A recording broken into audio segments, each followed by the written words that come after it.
So it says let the function be the limit as x approaches -1 of f of x not equal to f of x of -1. And which one of the following statements is true? Was that f is definitely not continuous at -1. And that is true because this statement is the definition of continuous. They need to be equal. The limit has to equal the point. So it is definitely not continuous. Okay, so the question for this one is, what about the other ones? What would the other ones look like?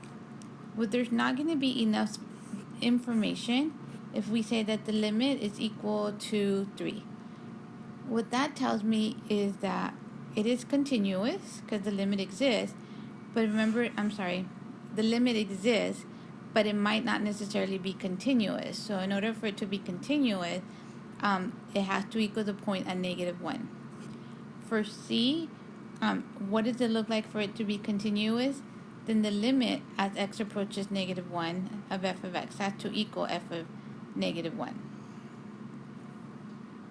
So in this particular problem, it is not continuous at -1.